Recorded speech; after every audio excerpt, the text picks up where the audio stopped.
Hello, boils and ghouls. Welcome to episode 151 of Dads from the Crypt. My name is Jason. I'll be your host today. Mondo's out of town on business. Jody's got, I'm sure, one of his dozen kids has got something going on. So we have two amazing guests for you tonight.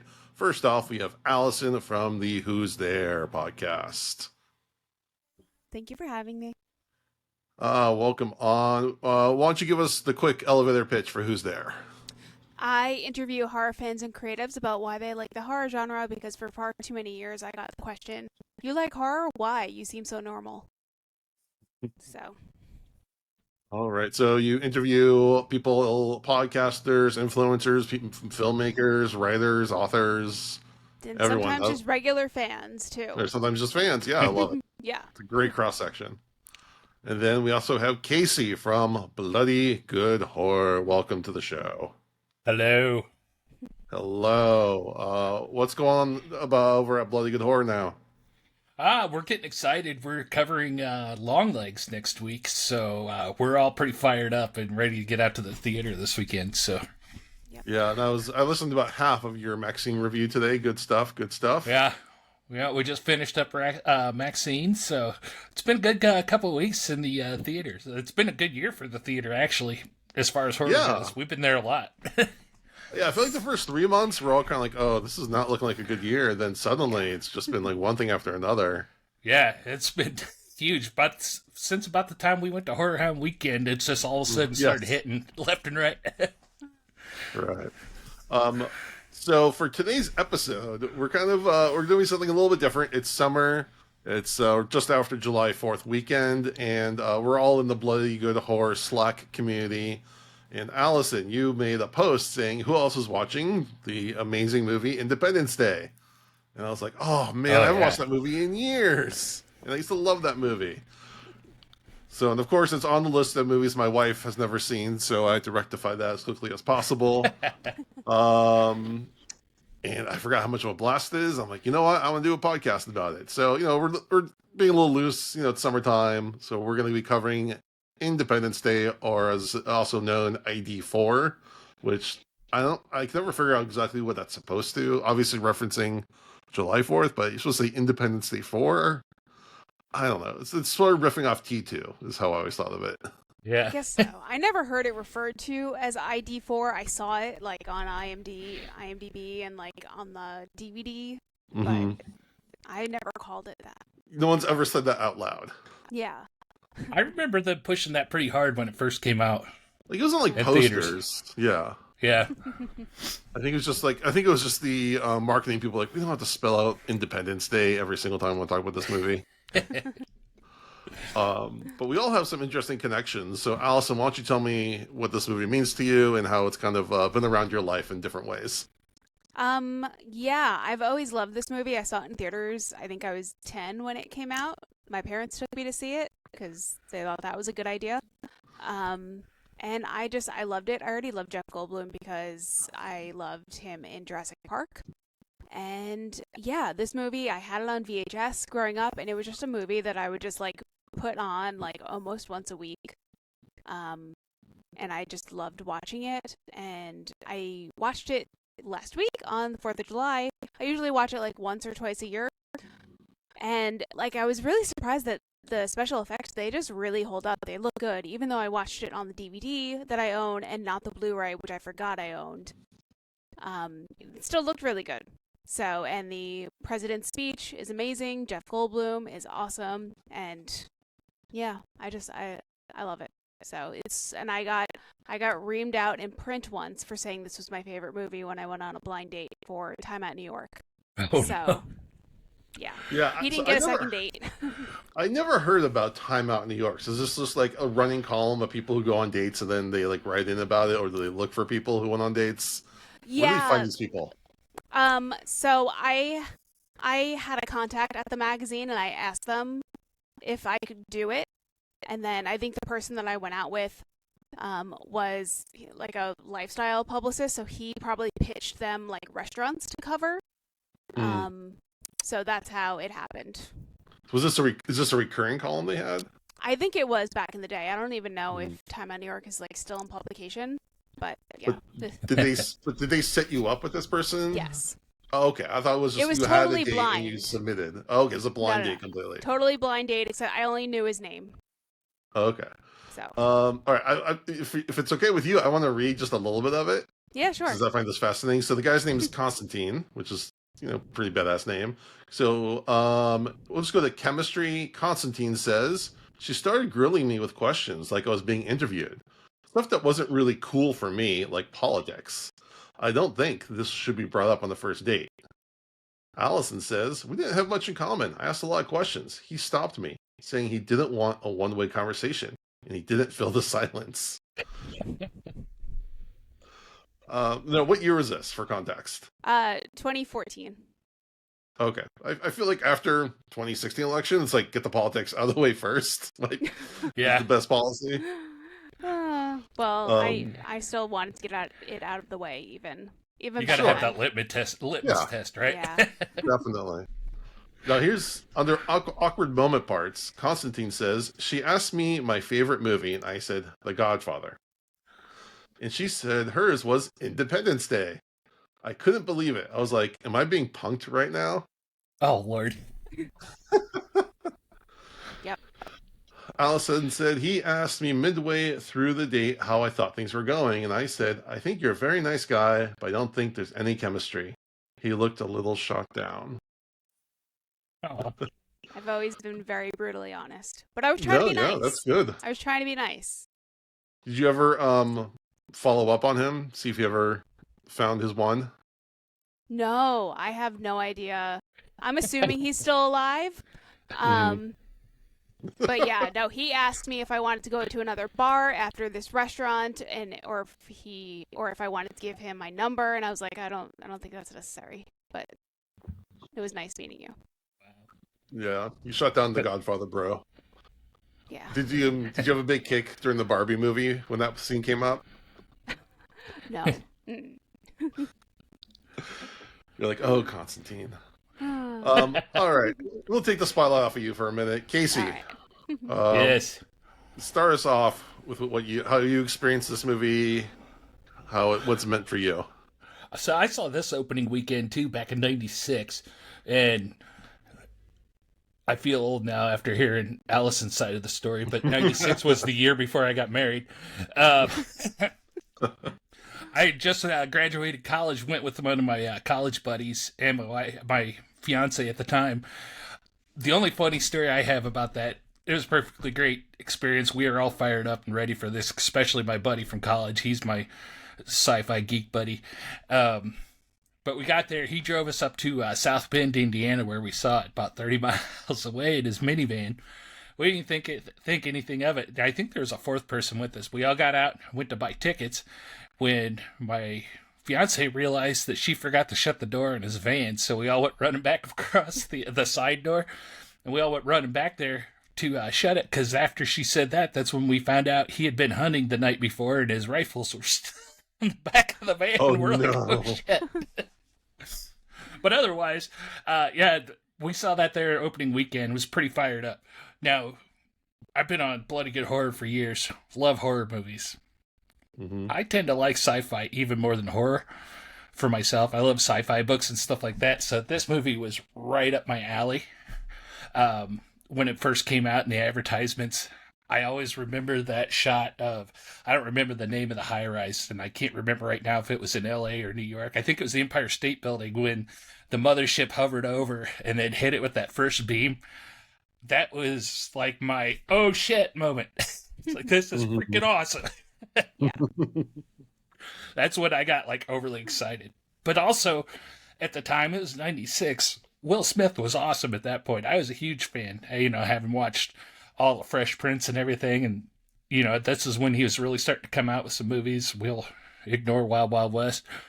So I was a pretty big fan at the time. So I was all in.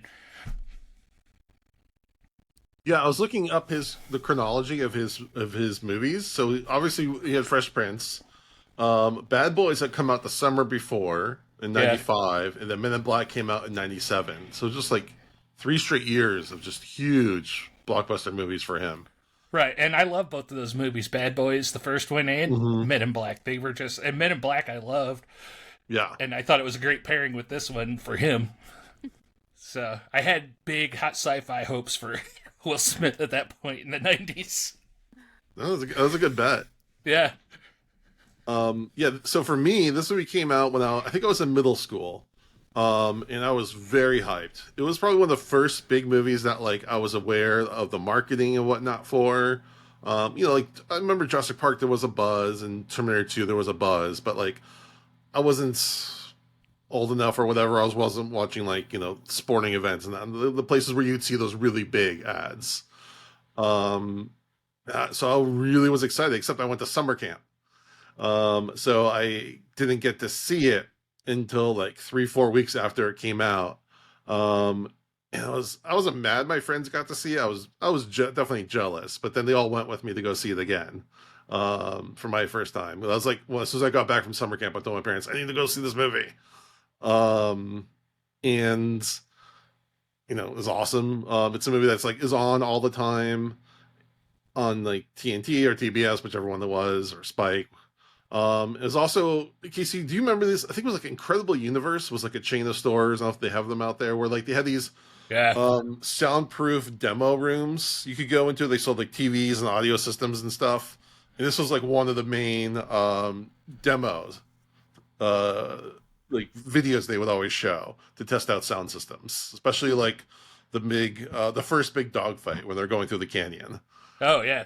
Well, it's funny you mentioned that because that was, but the same college buddy I went to see it with, we both moved to Indy in the following year. We were lived in up northern Indiana. We moved to Indianapolis, but first gotten our first places. We weren't roommates or anything, but that's when we first started getting into discovering a home theater and like surround sound and stereo systems and stuff. So we annoyed the hell out of my wife with that THX drop and everything at the beginning.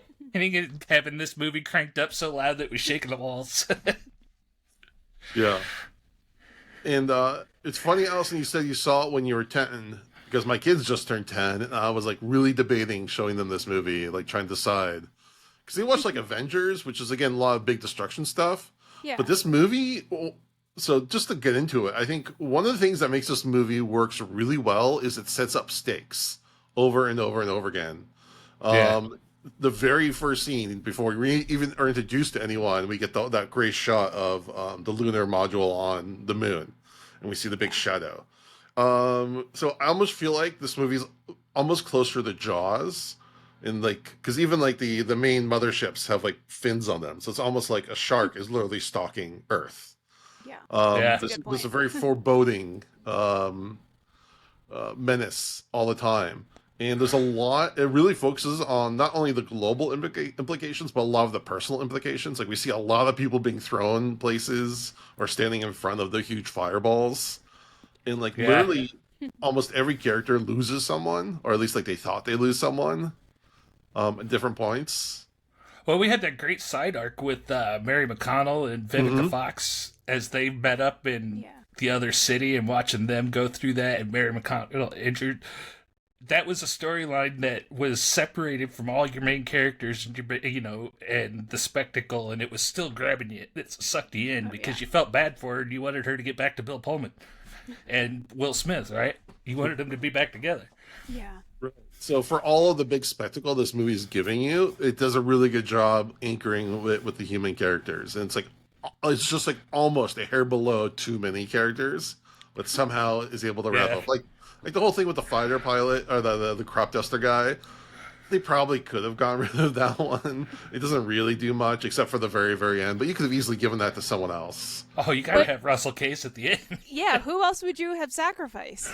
Maybe if the president did it or something, it would be like a really spectacular moment. I'm just saying, like, for a movie that has so many characters, but that's the one character that doesn't really integrate much with the others until like right then. Yeah, well, that's good. They set up that whole thing with these kids, and they don't. I remember, and I still think this briefly every time I rewatch this movie, is you kind of think that there's going to be more with the kids getting involved the way they set it up, but they don't really do anything with it. It switches that focus to Russell. Yeah, well, they're actually. I happen to the version I happen to watch was the uncut version, or at least the extended version. And there's the most scenes that are cut actually have to do with his kids. So like it's the son who's sick. That's a bigger plot point. And then his daughter keeps trying to lose her virginity, or people keep trying to like say, "Oh, it's the end of the world." And it's like I think that girl's probably under 18, so I felt really icky. I mean, there's I'm not sure I've seen that. Yeah, it's like 2-3 scenes or whatever, but it's kind of a running thing where like she keeps running into guys, and they're like, "This could be our last night on Earth." But then the last guy that she meets in the underground bunker when they're at Area 51, she's like, "I don't want to die a virgin." He was like, "Well, then if you do, we will die to virgins together." Yeah, yeah, there's like a little payoff. It's just again goes to show that they recognize that was like the least impactful of the main plot points. That's the one they cut down. Yeah. And there were a couple other small things I remember, but nothing of any real consequence. I thought they did a really good job of setting up Jeff Goldblum and Will Smith too from the start of the movie and getting you connected to those characters. I liked how Will Smith woke up in the morning and didn't know what was going on, and that whole him getting the paper and knowing, and the whole Jeff Goldblum setup too. They really suck you into those two main characters where they don't necessarily draw you in as much to some of the other side characters. But they it's that was a great element for me. It's not like everyone's phone is going off about what's happening. You could actually sleep in through a major world event like this and without knowing about it. I was watching the opening scene with Jeff Goldblum where he's sitting in the park playing chess. They give you like his entire character in like one conversation where like they set up he's smart because he's checking his father. They show that he makes fun of his father for smoking. He's health conscious. He cares about the environment. He talks about recycling, and they go on the bit about the wedding ring. So it's a little like screenwriter 101. Like these are things that a father and a son shouldn't have to tell each other, but it's purely for the audience. But at least they get all that out of the way all at once in the first like couple minutes of the movie. So we have a character set up right there. It's very economic. His dad was great too. I love Judd Hirsch, but he was great in this movie as well. Yeah. Rewatching it this time, especially just hearing how much he rode Jeff Goldblum and gave him a hard time and everything, it was pretty funny. Right. It like, as someone who's Jewish, it like borderline a little bit stereotype. The more stereotype character was Jeff Goldblum's boss, was a little over the top. Harvey Firestein? Yeah. Like, I mean, I guess it's a credit to the actor that he's able to go that over the top with it. He's doing what he's been asked. But I think that's just Harvey. Yeah, that's just Harvey Firestein. That wasn't him going overboard. That wasn't him being like extra Jewish. I don't even think his character really says anything that. I think it's Jewish. It's more about like I gotta call my mother. Oh, I gotta call my lawyer. Fuck the lawyer. Those kind of things. Yeah. But I think that's just Harvey Firestein. That's just Harvey Firestein. I don't think it wasn't stereotyping Jews at all. I don't think. I could be wrong. But I've never gotten that from watching the movie. It's just Harvey Firestein being himself. Yeah. Well, I guess it didn't really bother me much. It's more my wife, who again had never seen this movie before. So I think having that kind of like in your face 20 years or however long it's been later was a bit much, she thought. Oh, definitely. Because, I mean, Harvey Firestein was a lot bigger back then when this came out, and I can see, now in 2024 and how me not seeing it could be like, whoa, wait a minute. It's also just him being a little bit flamboyant because he's gay. Yeah, that too. Yeah. But yeah, I mean, obviously we have to talk about the effects. I watched some behind the scenes videos and stuff. Also, if you love Jeff Goldblum, there's a great behind the scene video on YouTube of him like going to Area 51 that did like a promo for this. He's like outside the gate and he's going through like these tunnels and stuff. And there's a pizza guy who shows up. It's just very corny, 90s promo kind of thing. But pure Jeff Goldblum. For as much as everyone in the 90s was all about the CGI, the model work in this is so spectacular. And you can see a little bit where the CGI is augmenting things or like erasing wires and whatnot. But the amount of miniatures that they make for this movie will never be like surpassed. It's incredible. this time when I rewatched it on Hulu. Added it up recently, I think, just before the 4th. It may have been on there before, but that's where I ended up watching it this time. And I noticed that first scene I was talking about that really sucked me in, that where they blow up the Empire State Building. I noticed this time, and maybe it's the cut they have on Hulu, but this is the first time I'd ever noticed that it really stood out as a backdrop. Like, they had the models and then a screen behind it that was showing the explosion. That was the first time I'd ever noticed that it wasn't as well blended. So I don't know if that's the copy Hulu had, or if I've just been enjoying it and ignoring that over the years. It's possible. It didn't affect me at all. I still loved it. A lot of movies, if they're streaming in like 4K, you start to notice matte paintings more. Like the one that I always notice is Ghostbusters. I saw the original in the theater a couple years ago, and when in the climax, so they're on top of the building, and there's that big matte paint behind them. It's very, very noticeable. Again, because they weren't made to be at high resolutions. They didn't think about that kind of thing. Yeah, I didn't think about that, actually. That probably was 4K on Hulu, so that may very well be it. I've never noticed that before. I also just don't try to look for it that hard. Yeah. I don't know. But like, it's just the miniatures are so tangible. Like when the White House blows up, they like, obviously it's a very large miniature, and they're shooting at a very fast pace. So when you slow it down for regular film, it has this really big effect. And they put like pieces of plaster inside, so it would just go shooting out. Oh yeah. When everything went off. And that one still looked great on the Hulu cut. there's just so much random like particle of things happening that you could not get with a computer. Like it's the happy accidents that really makes models and those kind of practical things stand out over CGI. And CGI has gotten very, very good. Shockingly, I've never watched any like behind the scenes like footage from Independence Day, so now I think I have to go do that.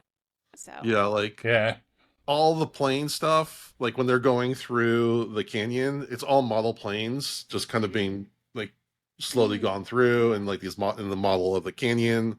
And they said pretty much every plane in the movie was either a model or a CGI version of the model. And like one of them was like they had the Air Force One in the sky kind of flying, and they have like 2 fighter jets behind. They said we just bought those at Toys R Us, and they're in the background. You can't really tell it's a toy. You just get the outline of it, the shadow, and they're like it's just wires and the background's just the painting that they put lights on. Yeah, I mean, I would assume they are, like, because I don't think they were flying fighter jets every day to get the shot. Yeah. So. Right. Or even there's that shot of the field of planes when the aliens are attacking Area 51 that just starts blowing up. All those were miniatures. They're just and the alien ships look so fucking cool. Yeah. They're so big. Yeah, it's just on such a massive scale that physics-wise wouldn't work. That's something that large, like just hovering, but it just looks so cool. And again, the closer you get, the more detail you get. So it sells it even more. Really? You couldn't have physics-wise that wouldn't work, even with like alien technology? I mean, I'm sure someone's saying, well, they're actually the aliens can do whatever, but yeah. Yeah. Okay. All right. Yeah. Speaking of the jets and the fighter pilots, that's another thing I noticed this time around is I'm kind of surprised with that accent. Harry Connick Jr. had more roles. Well, he's also in. You ever see Copycat? Yeah. Yeah, I love him in Copycat. That's great. No, I've seen him in other movies. I think he's good, but watching it this time, it's like, oh Lord, that accent is atrocious. Right. Yeah, this is like such a big bombastic movie that we don't care as much, at least while we're watching it, about the things. But I did write down a couple things that, in hindsight, drive me a little crazy. So obviously, there's that scene where the dog escapes, and everyone's all worried about the dog. But even still, if there's that big of a fire pushing through, it's going to suck up any oxygen, or at least the heat will kill everyone in that little room. Yeah. Also, there's a whole bit, they spent a lot of time with the aliens having a hidden countdown code hidden in the satellites. Well, first of all, the aliens don't have clocks. They can't just all say, okay, at 10 p.m., we attack. Or they have no concept of that. They can't make up their own satellites to be more dependable, or they're also in different parts of the world, so they should be able to triangulate with each other. It doesn't make any, in hindsight, it doesn't make any sense. But it's propelling Well, the yeah. plot. Never mind the fact they have this giant mothership that spins off all of these like 15-mile wide saucers flying across the universe, but they can't communicate with each other Right, on the exactly. planet. And they also make it sound like Morse code is this like archaic, non-existent form of technology. It's not like they're doing like smoke signals. Morse Yeah. code still will always be around. And then, and I like that don't like, but it drives me, I find it funny that they go straight from, well, we shot a couple missiles at it from fire jets to nukes. Like, they don't have anything in between Yeah. to Yeah. try. Oh. Like, there's no bigger bomb that's not a nuclear weapon. Again, I know for plot reasons, they want to keep things moving. Oh, yeah. And then, What- Casey, I know you're going to love this, but the fact that they say explicitly they can't replicate the alien's power source when they find the ship at Area 51. But somehow they're able to come up with a computer program that will interface with their system. Yes. Like, They just happen to use the same network protocols, so we can get that virus in there, no problem. within a matter of a couple hours. Like, you can't Jeff get like a Mac. Goldblum is very smart. Yeah, Yeah. they're very, very smart. Yeah, like you can't get a Mac and the Apple to talk to one another. How are you going to get? Yes, but Ethernet is universal. Literally universal. No, But- you're not wrong. A lot of these little things, you can watch this now, especially if you hadn't seen it before. But even looking back, as big fans like we are, you can see these things and they jump out. But this movie really, for me, lies in that B movie niche, Mm-hmm.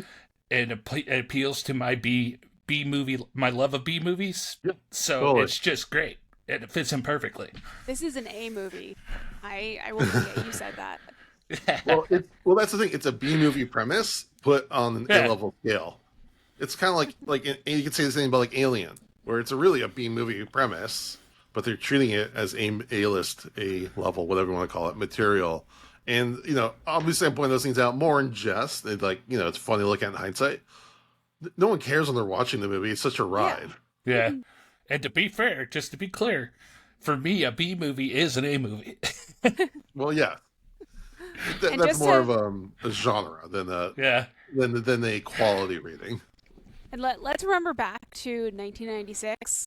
Most of us didn't have a ton of experience with computers, so it was more believable with the satellites and Jeff Goldblum being able to, get into their system. We didn't know anything about computers, Yeah. like largely back then. So No, again, I'm just bringing it up to be for entertainment purposes. I would never say don't watch this movie because of these things. Yeah.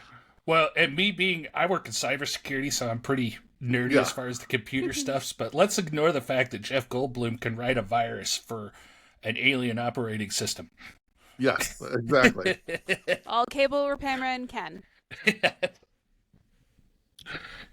Oh, I didn't realize this. Oh, okay, so I did a quick look. Right now, movies that came out in 1996, Mars Attacks also came out that year. Speaking of B movies, I watched that last week. I actually watched that on the 4th after ID4. I really would have been meaning to watch that. I would rather watch that with my kids. I think they'd enjoy that more. Yeah. Oh, it's a blast. Wait, you didn't let your kids watch ID4 on the 4th? No, I thought, like I said, I think the human toll would be a bit emotionally. I think that's the thing that would be a bit much for them, because there's all the shots of humans being like thrown around, and then all these people dying that are like well connected to the characters. Mars Attacks is a little gory in that gorier than that Factor Steam. Yeah, that's Keep true. that in mind. Well, I have like a rule that like if I'm like not sure about a movie, I'll watch it first and then decide. Yeah. Like I'm not going to go off of nostalgia, because I love Mars Attacks. I haven't seen it in like 20 years, so before I let my kids watch that, I'm going to give it a watch first. Like I'm still like on the fence about Jaws. There's a couple of things there that like I think at least my daughter would like, but there might be a couple parts that are a little much. Yeah.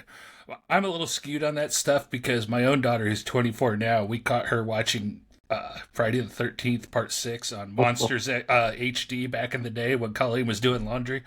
And her only reaction was, Mom, come see this guy. He really doesn't like people.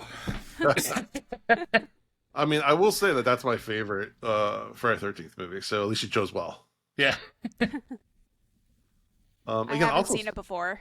Yeah. I think you would like that one because it's almost like the Scream version Mhm. of Friday 13th movies. It's very meta, so I think you would Okay. appreciate it. If there's one that, and I'm not a huge fan of a lot of those movies because I think it's just literally the same plot over and over and over again, like to a T. That's the Yeah. one that like I actually find more entertaining. Okay. But again, speaking of spectacle movies, Twister also came out that year, Yeah, Yeah. we're getting another I always thought that was Twisters next later. weekend. And then yeah, we have Twister is finally coming out. Which if it didn't have that one Glenn, I think Glenn Powell is his name. If it didn't have that one guy, I'd be more into it. But he's just he's so swarmy. I don't like him. I could see that. I don't know who Glenn Powell is. I'm gonna look him up. He, what else is he? Oh He's in. yeah, I watched Anyone But You recently. So bad. It was such a good movie. I most recently watched him in Hitman, I think it was, that just came out on like Netflix or something. He was. I noticed him in Top Gun Maverick. Yeah, he's had a big year. Yeah, he's definitely kind of an it guy. He was in Hidden Figures. He would definitely be in Independence Day if it was made Oh today. yeah. Well, was he He's in the definitely second one? that kind of Maybe. like. I think it was a little before his time. Did you guys see the second one? I honestly not sure if I have. I did. I saw it in theaters. I saw in the was it theater great? just because. What? It wasn't great, but I told my then boyfriend, I was like, I liked it, I think. And he was like, no, you didn't. And anytime I mentioned liking that movie, he would get so mad. No, when Like, I was looking go ahead. when I was looking for this on the 4th, I saw ID4 Resurgence out there, and I totally had forgotten about it. So I honestly don't remember if I saw it or not. Yeah. Micah Monroe was in it. So That's probably the best part. That's like the only good thing I remember. There's like a couple of good shots, and she's in it, and she's always a good time. I mean, excited to see her in Long Legs. Yeah. But yeah, I remember not liking the sequel. And also in the sequel, they bring back Brett Spinner somehow. I don't remember how they do it, but he's in that one. He was like in a coma or something. Brett Spiner, that was probably the thing I was most excited about going into this when it came out in theaters, because I'd never seen him in anything other than Next Gen. So me and my buddy both were all fired up. It's like, oh shit, Data's going to be in another movie. Let's go see it. And I wasn't disappointed. Yeah, I didn't know he was in it. Like, I remember as a kid, I didn't know. Again, back in that day, there wasn't internet, so like we didn't really have much data on the movie. So like there were no spoilers. I didn't know like about the Area 51 thing. So I remember when that happened, I was like, oh shit, there actually is Area 51. Yeah. And then Data shows up. I'm like, oh my god, it's Data. So that was all cool. I love that set that they have there. I kind of loved how they used Area 51 in general in the ID movie, and seeing how they got to the point once Will Smith had that dogfight with the alien and welcomed it to Earth and brought it back, and then they brought in all of those survivors in the caravan out there. I just loved that. I thought it was great because it's this super secret, but no, they're going to help everybody. And that led into Bill Pullman's big speech. So, watching this the first time, that was definitely where I was like, fuck yeah, America. There's that one guy who does the big salute. So passionate about it. Like, no one's ever saluted as hard as that guy. Casey, you should go as Brett Spiner's character for Halloween. Yeah. Yeah, I noticed that this time. I'm like, hey, I got the hair for that now. You just get get some sausages and just wrap around your neck. Oh god. Oh, gross. That or a pool noodle. We could make it work. There we go. I don't know if I could be trusted around sausages, to be honest with you. So raw sausages? Well, I'd probably buy them cooked because I'd have an agenda. But you might track the bear or Sasquatch. Yeah. Don't go in the woods. But yeah, this movie is like the perfect balance of, again, that B movie and the spectacle movie, but also actually still being good, like having a good plot that actually like has stakes and gets you to feel things, but also being bombastic. Because there was a lot of movies after this that were like going for the spectacle and the destruction, but didn't have any like heart or characters you really cared about or any stakes. So yeah, I think that's why this movie really endures, is that it kind of finds that exact right balance. Yeah, and when I talk about the B movie aspect of it, it's more the fact that they have some camp in this, which is nice. It's not taking itself super seriously. They're making sure to get some laughs in there. They're being over the top and hamming it up a bit, which just makes it fun to watch. And you're not bored by it by listening to them do, boring monologues about the aliens and saving the human race. You've got people acting crazy, and doing nutty stuff, and that's what makes a movie fun. Totally. To me. What do you guys think of Roland Emmerich's other disaster movies? He has The Day After Tomorrow, 2012, Moonfall. Moonfall is my least favorite. Moonfall was terrible. Moonfall, if you're in the right state of mind, a very altered state of mind, is a really funny movie to watch. I'll just say that. It's funny because I saw this in '96, and then Colleen and I moved to Indianapolis in '97, and I think the Emmerich's Godzilla '99 was the first movie I saw in the big digital theater here in Indy with surround sound and everything. I think that might have been the first movie I was good. like actively upset. I think the Godzilla remake, I think was the first movie I was actively upset about watching. Yeah. I think the first time I ever left the movie theater being like, I'm pissed about having to sit and watch that movie. And again, the marketing for that was so hype. It was just so much. It was like, oh yeah. I didn't see it, so. But at the same time, I thought the movie was crap too, and I was disappointed watching it. But at the same time, Colleen and I are sitting on our first digital theater with surround sound, and I remember that rain scene with Matthew Broderick, and I was excited telling Colleen, "It sounds like we're in the middle of it." Listen, I'd be curious for you to watch it just because it's the first movie he makes after Independence Day, so it's really high his own supply. Yeah. It's like very over the top version of Independence Day. So I cautiously recommend going in knowing it's not a good movie, but just you'll see it's there's a lot of similarities between the two. Okay. The Godzilla isn't even that great. No, the Godzilla's. I wouldn't say I was about to say it's the worst part, but then I can't think of a good part of that movie. Yeah.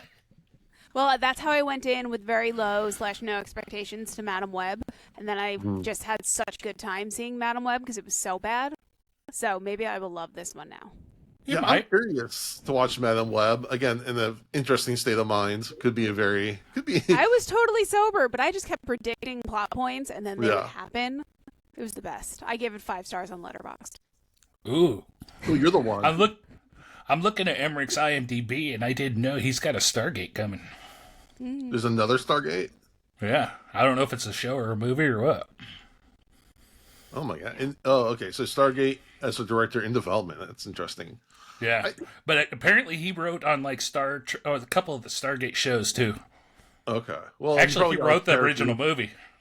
Yeah, he wrote and directed the original movie. He probably got like some characters and whatnot. I never loved that movie. I liked. It looks cool. It looks great, but that didn't really do much for me. He also did The Patriot, which I forget. The Mel Gibson movie. Yeah. Yeah, I saw that one once. I wasn't impressed. I do remember as a kid, I was pretty into Universal Soldier, but it's funny because looking at it, most of the movies of his I liked, because I was a big Stargate fan too. Most of the movies of his I liked were right before Independence Day. Afterwards, they just get kind of crazier and crazier. Noah's Ark Principle. Curious about that. Yeah, I hadn't seen that one. I did vaguely enjoy White House Down, though, when it came out. Did he do that one? Yeah. No. Oh, I don't see it on this IMDb. Yeah. Oh, yeah, sorry, I see it now. I missed it. Oh. So he really has a thing about the White House. Yeah, he does. I watched that. I liked that one enough when I watched it, but not enough to watch all the sequels. They made sequels to that? Yeah, there's a couple, I think. Or at least one. I'm very curious what a Stargate sequel would look like now. I'd watch that. Sure. But yeah, wrapping it up. It's also a very 90s movie, so it's just such a time capsule of that Oh yeah. era. Oh yeah. So I love it for that. I think that's probably what my wife enjoyed the most of it, was just the 90s-ness of it. And like, you could have told me that Jeff Goldblum was playing the exact same character from Jurassic Park, and I would believe you. Yeah. He one character. He does one character, and he does Yeah, it so well. and it's Jeff so, Goldblum. Yeah. Have you ever watched his show on Disney Plus? I watched it a No, couple I was times. meant to. Yeah, it's pretty fun. It's Jeff Goldblum being Jeff Goldblum, but going out and trying out new stuff. I'd watch it with my kids, sure. Oh yeah, I think it would be great for kids. That's fun. All right. Any final thoughts before we wrap up? No, this is an A movie. It is perfect, Mhm. and it makes sense in every possible way, and everyone should go and watch it. And, Yeah. I don't know. It's- Get it, yeah. own it on Blu-ray or DVD. Just go watch it because it's the best. All right. Why don't you give us your rating too while we're at it? 0 to 5. 5. Yeah. I'll tell you I think what is the coolest scene is at the end of the movie with Jeff Goldblum and Will Smith walking back from the wreck smoking their cigars. That was I remember seeing that and I was just like, hell yes, that was awesome. So I would definitely give this like a 4.5 to 5 too. It's one that I still enjoy every time I watch it, and I don't have cable anymore, but when I did, every time I flipped through, if it was on, I'd sit and watch it till the end. Yeah, I'm going with a 5. I think this is just the epitome of popcorn movie making. It's just endlessly enjoyable. It's not so dumb that like it's annoying, and It's the not kind of movie. Moonfall. It's not Moonfall. No, it's definitely not Moonfall. Yeah, and it's just being ridiculous is more of a feature than a flaw. In this movie, and again, the model work and the practical effects they put into this are just so damn cool. Also, we can talk about the aliens themselves; look really cool. Yeah. Oh yeah, I love that whole reveal of they were wearing bio armor in the Area 51 scene. I was like on the edge of my seat watching through that stuff. It was just fat. I loved it. Yeah, I was reading the IMDb, and I know that's not like the be all end all, but they said that like they had 2 different designs and they couldn't decide on which one to use. So like, well, why don't I put one guy instead of the other guy and call it a suit? There you go. Like, well, that's problem solving. I like that. But yeah, I give this a 5. Extremely entertaining. I think maybe when kids are a little bit older, I'll watch with them. And I'm sure they're gonna like it. Oh, They yeah. can watch it now. They're old enough. I saw it when I was 10. I honestly agree. I think they'd be okay. Probably. You know, I always try to be slightly on the more cautious side, but yeah, sure. All right. We usually do a song of the day, and this movie infamously has at the very beginning REM's "End of the World as We Know It" playing. But that's a little too much. But I thought we would go, and I googled a couple listicles about songs about the end of the world, and I found one from Vulture: 16 songs about the end of the world that aren't REM. Number 1, I'm not familiar with this one. It's Madonna's "Till the World Ends." Then we have 99 Luftballons. That's a classic. David Bowie's 5 Years from Ziggy Stardust. Prince's 1999, another classic. I'm going to skip through some of these that are actually kind of not good. Blue Oyster Cult, Don't Fear the Feature, Don't Fear the Reaper. Yeah, I was like, is that a song? Is that a different one? No. There's a lot of pop songs in there that I don't know, so I'm skipping. The Doors, The End. That's a really good one. Smashing Pumpkins, The End is the Beginning is the End. I like that song a lot. I'm just gonna jump over to another list. Bad Mood Rising by CCR is always a good one. Oh yeah. And I mentioned this with Allison. The Man Comes Around for Johnny Cash. Oh yeah. That's a good one too. One that's used in Dawn of the Dead, in the remake. London Calling is a really good one. Yeah, so there's a lot of movies about a lot of songs about the apocalypse you can choose from. Unfortunately, most of the movie makers, when they're making an Into the World movie, use REM. Right. Yeah, it's become like almost cliche at this point. Oh, but yeah. it's very on the nose. All right, and then what advice do you think we should give people based on what they should do at the end of the world? Or these kind of alien invasion situations? Casey, especially you watched a lot of these kind of B movies. Oh, What yeah. knowledge have you gleaned from them that you think people should do if aliens show up? Well, first off, especially in regards to this movie, find your loved ones fast and keep everybody together. You get separated, there's a strong chance you're not going to find them again later. Not even necessarily because they're dead. You're getting spread across and everything's shut down. It's going to be hard. That's more than anything. Also, don't go, if the aliens are invading, don't go to the top of the tallest skyscraper and have a party until you know their intentions. Right, yeah, I kind of love that character. She's just being so stupid. Yeah, my Even wife in is the kind of 96, I was like, no!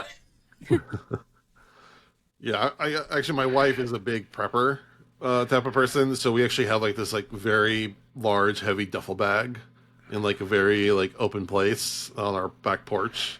So like in case there's an earthquake, like it won't be in the shed that could fall over or like be under anything. Like Nice. Yeah. That's She's pretty like, good have we idea. She's like, have we checked our MREs lately? I'm like, no. What are MREs? Meals are ready to eat. Okay. It's the freeze-dried military meal. Yeah. But those last like 10, 15 years. Allison, what advice would you give? Also, as a New Yorker, how did you enjoy this movie? I mean, I loved it. I don't like seeing New York get destroyed, but I like that part of it takes place in New York. In the beginning, I think they're in Brooklyn or Queens, from their vantage point that I can see. And yeah, if the world was ending, yeah, I would say like just stay home with your loved ones, or like go down into your building's basement and like bring everything there. I don't know, because then you're trapped underground, but maybe you'll get out after the fires are out. Or just walk across the bridge and like get out that way and keep going into New Jersey. Even Yeah, no one's gonna touch New Jersey. Don't bother. Is that what's worse? Yeah. The city on fire or being in New Jersey? I don't know. Right. That's a good Poison. point, though. You're talking about getting across the bridge and stuff like that. As soon as the news said we have alien visitors, and if I was in New York City, I'd be out. I'd be heading across country sure. somewhere I in the don't know. country. I don't have a car, and there's going to be a lot of traffic. So getting in a car That's might true. not be the best thing. Walk. Get a bicycle. So Go before slow they bike. destroy the bridges, like they always Yeah. do, like they did in Quiet Place Day One. Yeah. They just destroyed the bridges first thing, and also Cloverfield. So, One of the things I did also read is that the shot of the Empire State Building blowing up. There's a street that goes right in front of, like, right straight to the Empire State Building, and supposedly that there's no such street like that. no, there's not. The Empire State Building is on Fifth Avenue between 34th and 35th, or 34th and 33rd. There's no street that goes directly into it. So that was That stuff- inaccurate. Makes a That's hell of a something shot, movie. though. Yeah, exactly. Well, I'm saying, it's like Yeah. the adage, like, don't let truth get in the way of a good story. Yeah, I've actually never even thought of that before. So now that might annoy me. I'll have to forget it. The thing that bothers me is when Jeff Goldblum drives up to the White House and finds a parking spot in the middle of all this commotion, that is able to like just wave into the White House. Yeah, no less drive right up to it, right? Yeah. Exactly. Well, he drove up to the fence. He didn't like drive up the driveway. Oh, that's true. He was at the So- fence. But there's like, so all these people are around there. You'd figure it'd be chaos. So it's just funny. You can find a parking spot anywhere in the movie. Well, there's no other cars pulling up to the White House. It's people. People would move if there was a car trying to get like where they are. I think, at least. I never questioned that. Yeah, there is that shot though. Once they get there and he gets inside, talks to his ex-wife, they look out the window and see his dad at the car. I've been to the White House before. The fence is nowhere near that close to the White Oh, yeah. House. But it's all movie magic. Oh yeah. Yeah. All right. Well, again, thank you, Allison and Casey, for coming on. Where can people follow you? This was so much fun. I love this movie. It's a perfect movie. You can find me at Who's There PC on Twitter, X, whatever, and you can find my podcast at who'stherepodcast.com. So. And do you have any notable guests coming up you want to plug? I am interviewing the director of a new horror movie called #AmFad. All My Friends Are Dead. Oh, yeah, I saw that trailer. Looks good. Yeah. I watched it yesterday. It was a lot of fun. Yeah, so I think that's my most notable guest. And a couple months ago, I interviewed Mike Flanagan, so that's up there too. Yes. Nice. So. Well, speaking of Mike Flanagan, I saw they made the announcement about the next iteration of VHS. I think he's writing a segment, and is Kate Siegel his wife? Yes. Yep. And she's directing it, so that's really cool. I'm excited for that. He's also launching a new podcast, so maybe you influenced him, Allison. That's what I'm going to say. That's what I'm going to go around and tell people. He's starting a new podcast where he's going to be sitting down with film directors and basically kind of doing like their own commentary over the director's films. Yeah, they're going to be watching their movies with them. Oh, cool. I love that. Yeah, sounds fun. For us types.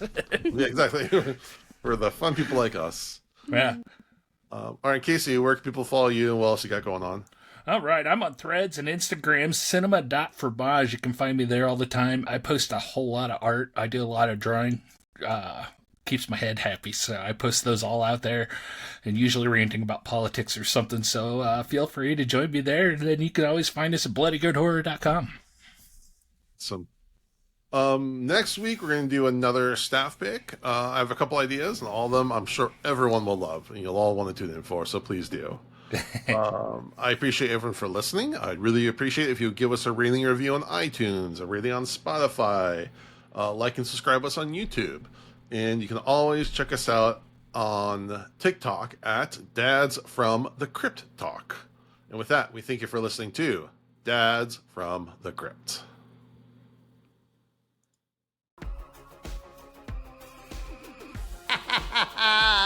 Follow Dads from the Crypt on Facebook, Twitter, and Instagram, or I will follow you to the grave.